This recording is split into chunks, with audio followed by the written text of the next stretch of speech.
नमस्कार, आप देख रहे हैं न्यूज़ वन इंडिया। मैं हूं आपके साथ पंकज यादव। करते हैं बुलेटिन की शुरुआत बड़ी खबर के साथ, जहां पर यूपी के कई जंगलों में जंगली जानवरों का आतंक अब शुरू हो चुका है। ऐसे में बहराइच सीतापुर के बाद अब सुल्तानपुर में भी सियार ने हमला कर दिया है। सुल्तानपुर के दियारा कुड़रिया गांव में यहां पर सियार ने हमला किया है और आपको बता दें कि सुल्तानपुर में सियार के हमले में बच्ची की मौत हो चुकी है। तो लगातार आपको बता दें कि बाराबंकी बहराइच में जानवरों के हमले में 4 लोग घायल हुए हैं और ऐसे में लगातार जंगली जानवरों का आतंक देखा जा रहा है। बहराइच बाराबंकी में भी जानवरों के हमले में 4 लोग घायल हो चुके हैं। तो बड़ी खबर आपको बता रहे, जहां पर यूपी के अलग अलग जिलों में जंगली जानवरों का आतंक देखने को मिल रहा है। कहीं पर तेंदुआ हमला कर रहा है, तो कहीं पर भेड़िया और अब सियार के हमले की भी खबर सामने आई, जहां पर बहराइच सीतापुर के बाद अब सुल्तानपुर में सियार का हमला। सुल्तानपुर के दियारा कुड़रिया गांव में सियार ने यहां पर हमला किया है और सुल्तानपुर में सियार के हमले में बच्ची की मौत हो चुकी है। और ऐसे में आपको बता दें कि वन विभाग की तरफ से लगातार कार्रवाई भी की जा रही है। बाराबंकी बहराइच में जानवरों के हमले में 4 लोग घायल हुए हैं। तो इस वक्त की बड़ी खबर आपको बता रहे हैं, जहां पर आपको बता दें कि बाराबंकी बहराइच में जानवरों के हमले में 4 लोग घायल हुए हैं और ये तस्वीरें हम आपको दिखा रहे हैं। 4 तस्वीरें, बहराइच की तस्वीर, हापुड़ की तस्वीर, सुल्तानपुर की और सीतापुर की। आपको बता दें कि बहराइच में लगातार भेड़ियों का आतंक पिछले 6 महीने से जारी है। ऐसे में 1.5 महीने के आसपास में लगातार भेड़िए की तरफ से कई लोगों को अपना निवाला बना दिया गया है। हापुड़ की बात करें तो हापुड़ में भी इस दौरान तेंदुए की दस्तक यहां पर देखी गई है और सुल्तानपुर की बात करें तो अब सियार का हमला यहां पर। सीतापुर में भी कुछ इसी तरीके की तस्वीर। तो ग्रामीण जो हैं पूरे तरीके से यहां पर भय के आतंक में जीने को मजबूर हैं और ऐसे में पूरी तरीके से अपने और अपने बच्चों की सुरक्षा में यहां पर ग्रामीण लगे हुए हैं। वन विभाग की बात करें तो वन विभाग की तरफ से भी पिंजरे लगाए जा रहे हैं, लेकिन ऐसे में सवाल यह है कि आखिरकार ये इतने जंगली जानवर इस तरीके से रिहायशी इलाकों का रुख कर रहे हैं, वाकई में अब लोगों के लिए ये चिंता का सबब बनता जा रहा है। बाराबंकी बहराइच में जानवरों के हमले से 4 लोग घायल हुए हैं। ये 4 तस्वीरें हम आपको दिखा रहे हैं अलग अलग जगह की, जहां पर बहराइच की तस्वीर और यहां पर लंबे समय से जो भेड़ियों का झुंड है वो लोगों को अपना निवाला बना रहा है। हापुड़ में भी कुछ इसी तरीके की तस्वीर, लोग डर के साए में जी रहे हैं। सुल्तानपुर में भी सियार ने हमला किया है और ऐसे में सीतापुर की बात करें तो सीतापुर में भी हमले की खबर सामने आई है। यानी कि लगातार जंगली जानवरों का आतंक जो है अब लोगों में नजर आ रहा है और किसी ना किसी को शिकार यहां पर जंगली जानवर अपना बना रहे हैं। खास करके अगर बच्चों की बात की जाए तो जंगली जानवर बच्चों को अपना निवाला जरूर बना रहे हैं। ऐसे में अगर बहराइच की बात करें तो करीब 10 लोगों की मौत हो चुकी है हमले में। कुल मिलाकर आपको बता दें कि यूपी के अलग अलग जिलों में जंगली जानवरों का आतंक देखने को मिल रहा है। आदमखोर का आतंक, जहां पर आपको बता दें कि ऐसे कई जिले हैं जिनमें कि चाहे तेंदुए के हमले की बात करी जाए या फिर भेड़िए के झुंड की बात की जाए या फिर सियार के हमले की बात की जाए, लगातार इन जंगली जानवरों का आतंक बढ़ता ही जा रहा है।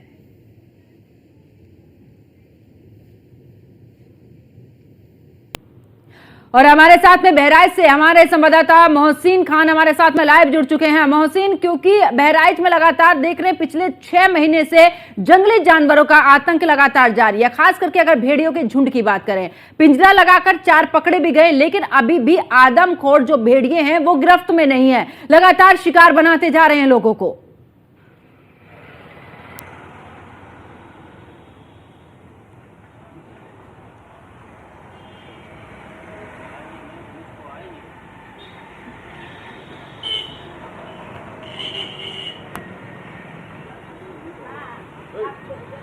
आदमखोर भेड़िया है जो लगातार लोगों को अपना निशाना बना रहा है। वो ज्यादा से ज्यादा में लगातार आदमखोर भेड़ियों का जो आतंक है वो लगातार बढ़ता जा रहा है। हालांकि पिछले 24 घंटे की अगर मैं बात करूं तो कहीं किसी गांव से किसी हमले की कोई खैर खबर नहीं आई है, लेकिन वन विभाग के अधिकारी और जो ग्रामीण हैं वो ये मानकर चल रहे हैं कि जो चालाक भेड़िया है, आदमखोर भेड़िया है जो लगातार लोगों को अपना निशाना बना रहा है, वो ज़्यादा से ज़्यादा 48 घंटे का इंतज़ार कर सकता है और 48 घंटे के बाद वो फिर से दोबारा हमला कर सकता है। क्योंकि ऐसा माना जाता है कि एक भेड़िया जब कोई अपना शिकार करता है तो वो उसका 3 दिन दिन तक इसका इस्तेमाल करता है या 2 दिन तक उसका इस्तेमाल करता है और उसके बाद एक बार फिर से जब उसे भूख और प्यास की शिद्दत होती है फिर से अपने शिकार पर निकल पड़ता है। हालांकि वन विभाग की टीम ने जो है 4 भेड़ियों को पकड़ा है, लेकिन अभी भी जो आदमखोर भेड़िए हैं वो वन विभाग की पकड़ से काफ़ी दूर हैं। जो ड्रोन से तस्वीरें ली गई हैं उसमें 3 से 4 ऐसे भेड़िए दौड़ते हुए नजर आ रहे हैं जो लगातार आदमखोर होते जा रहे हैं। और वन विभाग के अधिकारियों का यह भी मानना है कि जो आदमखोर भेड़िया होता है वो अपने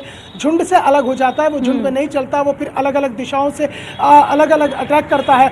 और न्यूज़ वन इंडिया ने सबसे पहले ये दिखाया था कि जो ड्रोन से तस्वीरें ली गई और वन विभाग के एक्सपर्ट ये मानते हैं, ग्रामीण ये मानते हैं, उसके अलावा लोगों का ये मानना है कि इस पूरे जो गिरोह का एक सरगना है वो लंगड़ा एक भेड़िया है, उसके एक पिछले हिस्से की टांग नहीं है, वो लंगड़ा भेड़िया है। वो रेकी करता है, रेकी करने के बाद में फिर 2 भेड़िए वहाँ पर अटैक करते हैं और सबसे पहले जब वो भी किसी भी वहाँ से बच्चों को खींच कर ले जाते हैं या उसका शिकार करते हैं तो सबसे पहले ले जाकर वो लंगड़े भेड़िए को देते हैं, उसके बाद वो फिर उस मांस का वो खुद सेवन करते हैं। लेकिन पिछले अगर हम बात करते कुछ दिनों की जिस तरह से लगातार हमले हुए हैं, इसमें अब तक बहराइच के अंदर 10 लोगों की मौत हो चुकी है, जिसमें 9 बच्चों की मौत हुई है, 1 युवक की मौत हुई है। और अगर मैं पिछले 24 घंटे की बात करता हूं, मंगलवार की रात को न्यूज़ वन इंडिया की टीम ने तकरीबन आधा दर्जन गांव में रात के अंधेरे में उस दहशत और खौफ के साए में जी रहे लोगों के बीच जाकर उनसे बातचीत की है, जिसमें पौड़िया, गिरधापुर और इसके अलावा सिकंदरपुर, मक्कापुरवा है या मैसी गाँव है या फिर इसके अलावा हम बात करते हैं कटका गाँव है, यहाँ पर पूरी तरह से सन्नाटा पसरा हुआ है। लोग दहशत के साए में जी रहे हैं, रात भर जागते हैं। ई रिक्शा से प्रचार गाड़ी के माध्यम से लोगों को आगाह किया जाता है कि आप रात के समय में अपने घर से बाहर ना निकले और खासतौर से बच्चों का ख्याल रखें। लेकिन इतना ज़रूर है कि थोड़ी बहुत राहत की खबर ये ज़रूर आई है कि जो शासन ने अब जो भेड़िए को मारने का आदेश दे दिया है कि जो लगातार खुखार और आदमखोर भेड़िया होता जा रहा है, अब उसका सीधा निशाना होगा, यानी जो शिकारी शिकार करने आया था वो खुद शिकार होगा और उसका शिकार अब यूपी पुलिस करेगी और उसके साथ ही साथ वन विभाग की टीम और उसके अलावा जो एक्सपर्ट है, जो वाइल्ड शार्प शूटर एक्सपर्ट है, उनको अब जो है बहराइच में बुलाया जा रहा है। यही वजह है कि 2003 में बहराइच में डिस्ट्रिक्ट फॉरेस्ट ऑफिसर रहे हैं AP सिन्हा, वो अब चीफ कंजर्वेटिव ऑफिसर हैं, उन्हें यहाँ विशेष तौर पर बहराइच में बुलाया गया क्योंकि 2003 में जब भेड़िए का एक ज़बरदस्त आतंक यहाँ पर बरपा था और तकरीबन सैकड़ों से ज़्यादा लोग की मौत हुई थी और भेड़िए ने अपना शिकार बनाया था, तब DFO AP सिन्हा और उनकी टीम ने जंगल के बीच में जाकर काम किया था, पूरा उन सबको आइडेंटिफाई किया था, जगह जगह रैकी की थी और कम से कम 5 से 6 भेड़ियों को मार गिराया था क्योंकि उस वक्त भी भेड़ियों को मारने के आदेश हो गए थे। अब चूंकि उत्तर प्रदेश सरकार ने निर्देश दे दिया है कि आदमखोर भेड़िए को सीधा गोली मारी जा सकती है, तो AP सिन्हा को वापस जो है बहराइच में बुलाया गया और उनकी टीम लगातार काम करी है। उन्होंने मंगलवार को जो प्रभावित इलाके और कहाँ पर खासतौर से जो भेड़िया देखा गया है, AP सिन्हा और उनकी टीम ने वहाँ का जायजा लिया। और यहाँ पे एक सबसे महत्वपूर्ण बात यह है कि जो इंडिया लेवल पर वाइल्ड शार्प शूटर एक्सपर्ट है जो हैदराबाद से आते हैं, नवाब अशफाक खान से भी उत्तर प्रदेश सरकार जो है उसने संपर्क साध लिया है और ये माना जा रहा है कि बहुत जल्द नवाब अशफाक का हैदराबाद से बहराइच और उसके आसपास के इलाकों में जहां पर आदमखोर भेड़िए का कहर बरपरा है वहां पर वो पहुंचेंगे और जो है वो जो ऑपरेशन है उस ऑपरेशन को अंजाम दिया जाएगा। और इसके साथ ही साथ जो है जो उत्तर प्रदेश की पुलिस है वो भी अब सड़कों पर उतर आई है और जो प्रभावित गाँव है वहाँ पर भारी मात्रा में पुलिस पिकेट को तैनात कर दिया गया। AK-47 इंसास तमाम अत्याधुनिक जो हथियार है उनसे लैस उत्तर प्रदेश पुलिस के जो जवान है वो वहाँ पर तैनात कर दिए गए हैं। पिछले 24 घंटे में कोई अभी ऐसी खबर नहीं आई है कि कोई हमला भेड़िए ने बहराइच के उन गाँवों में किया है। दरअसल यहाँ पर सबसे महत्वपूर्ण बात पंकज ये हो जाती है कि जो घाघरा नदी है, घाघरा नदी से सटे हुए जो गाँव हैं उन पर सबसे ज़्यादा जो आदमखोर भेड़िए हैं वो अटैक कर रहे हैं। उसमें यह है कि जो नेपाल के रुपेड़िया बॉर्डर से पौड़ियाला नदी निकलती है, वो पौड़ियाला नदी आकर घाघरा नदी में मिलती है और नेपाल से जब भारी मात्रा में पानी छोड़ा जाता है तो वो घाघरा नदी के अंदर जो रेत के ऊपर ये अपनी मांद बनाते हैं, उस मांद के टूटने के बाद में ये तमाम भेड़िए जो है आगे की तरफ बढ़ते चले गए और ये इस तरह से गांव में और रिहायशी इलाकों में आते चले गए। तो घाघरा नदी में इनके बांध टूट गए, इनके घर उजड़ गए और प्रकृति के साथ जो छेड़छाड़ लगातार की जा रही है क्योंकि जो टाइगर रिजर्व एरिया है उनके आसपास का जितना भी जंगल का एरिया है उसमें सब में कटान हो चुका है और उस कटान होने की वजह से मोहसिन, मैं वापस लौटूंगी। हिमांशु पुरी हमारे साथ में जुड़ चुके हैं। हिमांशु, अगर बात करें सीतापुर की, क्योंकि सियार का हमला और लगातार भेड़िए के जो हमले हैं वो बढ़ते जा रहे हैं। अगर मैं सियार की बात करूं तो इस दौरान सियार वो जानवर है जो जल्दी से मनुष्य पर इतनी जल्दी हमला नहीं करता है, लेकिन अगर खून उसके मुंह लग जाए तो वो छोड़ता भी नहीं है। ऐसे में ये जो जानवर हैं ये आदमखोर होते जा रहे हैं। फिलहाल सीतापुर के क्या हालात हैं? देखिए सीतापुर में 2 दिन पहले यहाँ के हल्द्वानी में हमला हुआ था, जिसके बाद ये बातें निकल के आई थी कि भेड़ियों का झुंड या भेड़िया कई अलग अलग इलाकों में है। वहीं दूसरी तरफ वन विभाग लगातार इस हमलों को सीआर का रूप देने की बात कर रहा है। वन विभाग का कहना है कि लोगों को भेड़िए की तस्वीर दिखाई गई, जिस तरीके से हमले हो रहे हैं, हमले करके जानवर भाग रहा है, वो ये भेड़िए का काम नहीं है। हालांकि अभी तक चीजें स्पष्ट नहीं है, क्योंकि कोई भी जानवर सीतापुर में पकड़ा नहीं गया है कि वो आखिर कौन सा जंगली जानवर है जो सदरपुर के क्षेत्र के बाद हर गांव तक पहुंच गया है। लेकिन इतना तो तय है, वो कुछ भी है, कोई ना कोई जंगली जानवर जरूर है जो लगातार हमले कर रहा है, जिससे लोग दहशत में हैं। खासकर लोगों ने अपने बच्चों को घरों में कैद करना शुरू कर दिया है। लोग खेतों को भी झुंड बना के जा रहे हैं, लाठी डंडों से लैस होके जा रहे हैं, रात रात में जग रहे हैं। वहीं दूसरी तरफ बिजली व्यवस्था बेहतर न होने की वजह से गाँव में रात में लोगों को खासा दिक्कतें हो रही है। वन विभाग की कॉम्बिंग भी रात में उतनी नहीं हो रही जितनी होनी चाहिए, क्योंकि 10 दिन से ज्यादा का वक्त बीत गया, सीतापुर में एक भी जानवर अभी तक पकड़ा नहीं गया है। तो ऐसे में सबसे बड़ा सवाल तो वन विभाग से है। और वही दूसरा सवाल ये है कि आखिर किस तरीके की तैयारी है। जब ये बरसात के बाद हर साल जानवर सड़कों पे आते हैं, रिहायशी इलाकों में आते हैं, सीतापुर के अलग अलग इलाकों में हर साल बाघ देखे गए हैं। इस बार भी मोहली और पिसावा के इलाकों में बाघ देखे गए। तो वन विभाग आखिर करता क्या है? हर साल ये चीजें सामने आती हैं, तो वन विभाग इसकी तैयारी पहले से क्यों नहीं करता, ये सवाल है। और फिलहाल वन विभाग लगातार बैठकें करके पत्रकारों से ब्रीफिंग करके इस मामले को ठंडा करने में लगा है, लेकिन अभी तक जमीनी स्तर पर कोई बड़ी कार्रवाई देखने को उनकी तरफ से नहीं। ठीक है, हिमांशु वापस लौटूंगी लखनऊ से। हमारी सहयोगी वर्षा शाही भी हमारे साथ में जुड़ चुकी हैं। वर्षा, क्योंकि बात करें, अगर बिजनौर की बात करें, मुरादाबाद की बात करें, हापुड़ की बात करें, इनमें तेंदुए का आतंक इतना देखा जा रहा है। वहीं दूसरी तरफ भेड़ियों का आतंक बहराइच में, अब उसके अलावा सीआर जो कि जल्दी से हमला भी नहीं करता है मनुष्य पर, इस दौरान उसका भी हमला, यानी कि आदमखोर होते जा रहे हैं सारे जानवर। देखिए, बिल्कुल जिस तरह से लगातार जंगली जानवरों का आतंक बढ़ते जा रहा है, ये साफ हो चुका है कि अलग अलग इलाकों में जिस तरह से वन्य क्षेत्र है, वहां से निकल के ये जानवर शहर की तरफ बढ़ रहे हैं। देखिए, जगह जगह पानी भर चुके हैं और पानी भरने की वजह से जंगलों से जिस तरह से इन लोगों का मूवमेंट शहरों की तरफ हो रहा है, उससे लोगों का आतंक देखने को मिल रहा है। लेकिन जिस तरह से कल वन्य मंत्री ने कहा कि इस बार वन्य जीवों का आतंक कम है, बल्कि इससे पहले ज्यादा था, ये साफ हो रहा है कि तैयारी कुछ नहीं थी, ना पहले कोई तैयारी की थी, ना इस बार तैयारी की गई थी।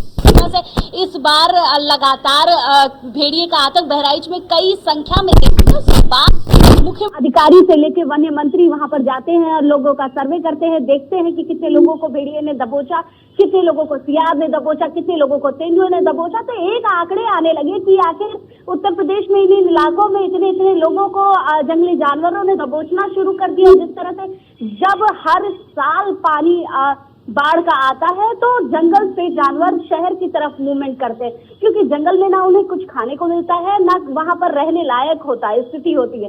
तो इन जंगली जानवरों को मूवमेंट करना पड़ता है शहर की तरफ। जिस तरह से ये शहर की तरफ आते हैं, फिर उसके बाद छोटे छोटे बच्चों को, बूढ़े बुजुर्ग को ये निशाना बनाते हैं। देखिए, कमजोर लोगों को ये निशाना बनाते हैं। जिस तरह से जंगल में रहते हुए भी वो कमजोर जानवरों का निशाना बनाते हैं, उसी तरह अगर वो शहर की तरफ आते हैं तो भी वो कमजोर मानव, जिस तरह से बच्चों का, बूढ़ों का निशाना बनाने लगते हैं। ये साफ हो जाता है कि ये जानवरों के मुंह में जिस तरह से मानव का खून लगता है तो ये आदमखोर कहलाते हैं। तो ये साफ हो चुका है कि मानव खून की वजह से ये लगातार अब हमले कर रहे हैं, क्योंकि अलग अलग इलाके में अलग अलग जानवरों की बात कही जा रही है, चाहे पीलीभीत हो, चाहे सीतापुर हो, चाहे बहराइच हो।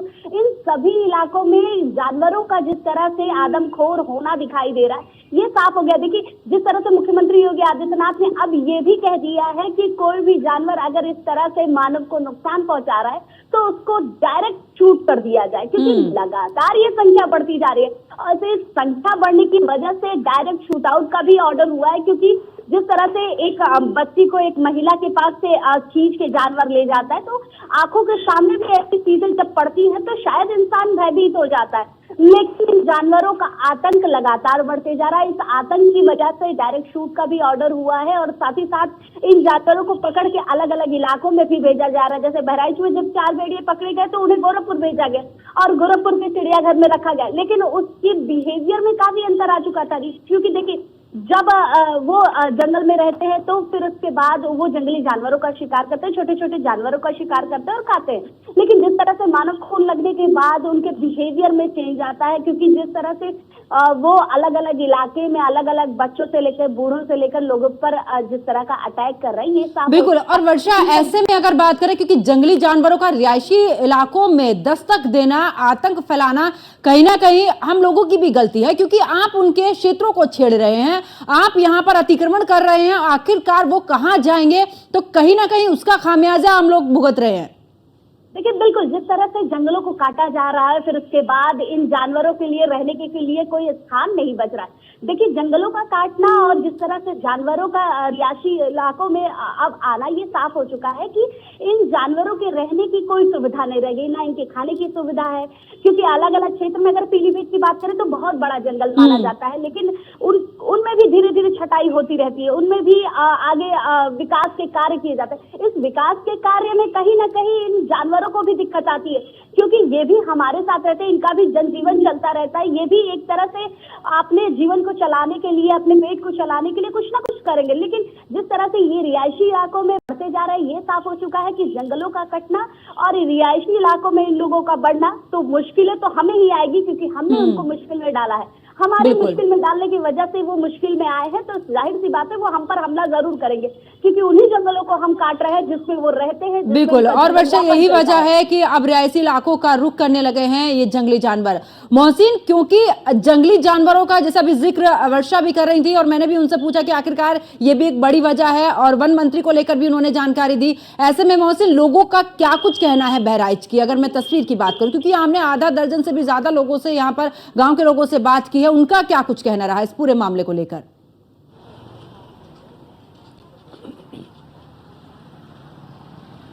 तहसील है, वहाँ पे तकरीबन 90 गांव ऐसे हैं जो पूरी तरह से आदमखोर भेड़िए से प्रभावित हो चुके हैं। और न्यूज़ ऑन इंडिया की टीम लगातार इन गांवों का दौरा कर रही है, और रात के अंधेरे में खासतौर से हम लोगों की परेशानी को जानने की कोशिश कर रहे हैं। इनके उजाले में तो तमाम चीजें सामान्य रहती है, लेकिन रात के वक्त इनकी परेशानियां बढ़ जाती है, क्योंकि वहाँ पर किसी के पास किसी पक्का मकान नहीं है, सिर्फ और सिर्फ झाड़ और फूस की कच्ची झोपड़ियां हैं और उनमें दरवाजे नहीं है। लगातार इन गांवों का दौरा कर रही है, और रात के अंधेरे में खासतौर से हम लोगों की परेशानी को जानने की कोशिश कर रहे हैं, क्योंकि दिन के उजाले में तो तमाम चीज़ें सामान्य रहती हैं, लेकिन रात के वक्त में उनकी परेशानियां बढ़ जाती हैं, क्योंकि वहां पर किसी के पास भी कोई पक्का मकान नहीं है, सिर्फ और सिर्फ झाड़ और फूस की कच्ची झोपड़ियां हैं, और उनमें भी दरवाजे नहीं है। यहाँ पर देसी भाषा में उसको पल्ला बोला जाता है, पल्ला नहीं है यानी कि दरवाज़ा नहीं है। चारों तरफ से रास्ता खुला हुआ है, घर को आने जाने के लिए आप किधर से भी चले जाइए। और यही वजह है कि जो आदमखोर भेड़िया है उसका आतंक यहाँ पर इसलिए बरप रहा है क्योंकि वो आसानी से घरों के अंदर में घुस जा रहा है। तो लोगों के सामने जो हमने यहाँ पर चौपाल लगाई, लोगों से जो बातचीत की है, खासतौर से जो मैसी तहसील के गांव टपरा है, उसके अलावा गिरधरपुर है, उसके अलावा मैसी है, उसके अलावा ननका है, कटका है, और इसके साथ ही साथ जो सबसे ज़्यादा प्रभावित हुआ है यहाँ का क्षेत्र मैसी का टपरा गाँव, जहाँ पर सबसे ज़्यादा अटैक किया है आदमखोर भेड़िए ने। वहाँ के लोगों का साफ तौर से कहना है, क्योंकि उनका जो गांव है पूरी तरह से जंगल से सटे हुए हैं, और जो टाइगर रिजर्व एरिया है करतनिया घाट, जो यहाँ तकरीबन 54 किलोमीटर में फैला हुआ है, वो करतनिया घाट दरअसल नेपाल बॉर्डर के रुपेडिया से मिलता है। रुपेडिया और करतनिया घाट के बीच से आता हुआ जंगल ये घाघरा नदी से सटता हुआ तमाम इन गाँवों से होकर गुजरता है। और बिल्कुल ऐसे में ग्रामीणों के लिए बड़ी मुश्किल ही बढ़ती जा रही है। मोहसिन, बिल्कुल वापस लौटूंगी, और हमारे साथ में हिमांशु पुरी भी जुड़े हुए हैं सीतापुर से। हिमांशु, सीतापुर के लोगों का क्या कुछ कहना है, क्योंकि लगातार देख रहे बहराइच से खबरें आ रही थी, ऐसे में जब सीतापुर में यह आतंक देखा गया तो लोगों में किस तरीके का माहौल वहां पर देखने को मिला? देखिए, लोग सदरपुर की घटना के बाद से दहशत में है, क्योंकि वहाँ पे एक बुजुर्ग महिला की मौत हुई थी इसी हमले में, एक युवक घायल हुआ था, 5 बच्चे और घायल हुए थे। उस घटना के बाद से पूरे सीतापुर में भय का माहौल बना हुआ था। उसके बाद हर गाँव में ये खबरें आती हैं, तो कुल मिला के लोग काफी इससे भयाक्रांत हैं। फिलहाल जिलाधिकारी अभिषेक आनंद ने भी कल एक एडवाइजरी जारी करी है, जिसमें जिले के सभी उप जिलाधिकारियों को इस मामले में निर्देश दिए गए हैं कि आप भी गश्त करिए, आप भी अपनी चौकसी बढ़ाइए, क्षेत्रों में निकलिए। जो क्षेत्र में लेखपाल या कानूनगो अन्य अधिकारी जाते हैं उनसे भी कहा गया है। लेकिन सीतापुर में अभी तक ड्रोन के जरिए किसी तरीके की कोई छानबीन होती नहीं दिखाई दे रही है, जैसा कि अन्य जगह सुनने में आ रहा है। क्षेत्र की गाँव जो यहाँ भी तमाम वो इलाका है जो बहराइच और लखीमपुर से सटा है, जिसमें जंगल का एक बड़ा इलाका है। माना जा रहा है कि जानवर सड़कों पे शहरों में आने के बाद वापस छुपने के लिए उन्हीं इलाकों में जाता होगा, तो उन इलाकों में कॉम्बिंग की जरूरत है, उन इलाकों में ड्रोन के जरिए सर्चिंग की जरूरत है, जो सीतापुर में फिलहाल अभी नहीं दिखाई दे रही है। हालांकि पूरा जिला प्रशासन इस बात को लेकर काफी ज्यादा चिंतित है कि जल्द से जल्द इस चीज में रिकवरी हो, भेड़िए या जो जानवर है वो पकड़ा जाए, क्योंकि अब सियार का भी हमला सामने आने लगा है। पहले वन अधिकारी लगातार ये बात कह रहे थे कि सियार हमला नहीं करता है, सियार खुद अपने बचने के लिए लोगों को देख के भाग जाता है। लेकिन अब जो खबरें आ रही हैं कि सियार भी हमला कर रहा है, तो निश्चित तौर पे जब जंगल से जानवर रिहायशी इलाकों में आ गया, उसे खाने के लिए कुछ नहीं मिल रहा है, छोटे पक्षी नहीं मिल रहे हैं, छोटे जानवर नहीं मिल रहे, तो लोगों पे अटैक कर रहा है, खासकर बच्चों पे अटैक कर रहा है, क्योंकि हर गांव में बच्चों पर अटैक करते समय ही उसकी माँ पे हमला कर दिया गया। तो ऐसे में इन सब चीजों को मद्देनजर रखते हुए प्रॉपर सर्चिंग की जरूरत है। जिस तरीके की सर्चिंग होनी चाहिए अभी सीतापुर में वैसी नहीं दिखाई देगी।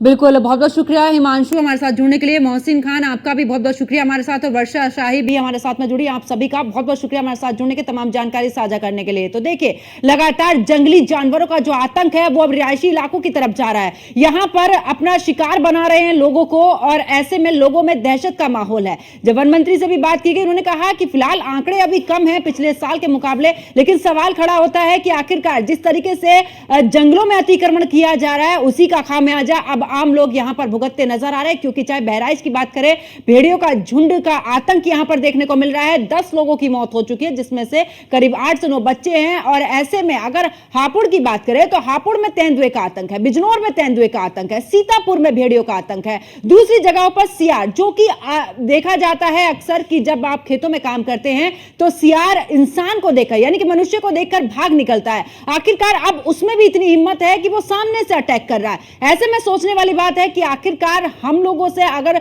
वन काटे जा रहे हैं, क्या उसी का खामियाजा भुगत रहे हैं हम सभी लोग, जिस वजह से ये आतंक जो है वो लगातार बढ़ता जा रहा है। क्योंकि ऐसे में बाढ़ जैसे क्षेत्र भी हैं जहां पर बाढ़ आई है और वहां से इनका आशियाना पूरे तरीके से उजड़ चुका है, और यही एक और वजह है जिस वजह से ये रिहायशी इलाकों का रुख कर रहे हैं। लेकिन ऐसे में वन विभाग को इसको लेकर सतर्क रहना होगा, ताकि अब किसी पर जान माल की कोई हानि ना हो सके, किसी पर भी जानलेवा हमला ये जो जानवर हैं वो कर ना सके, किसी को अपना निवाला बना ना सके। मेरे साथ फिलहाल इतना ही। आप देखते रहिए न्यूज़ 1 इंडिया। नमस्कार।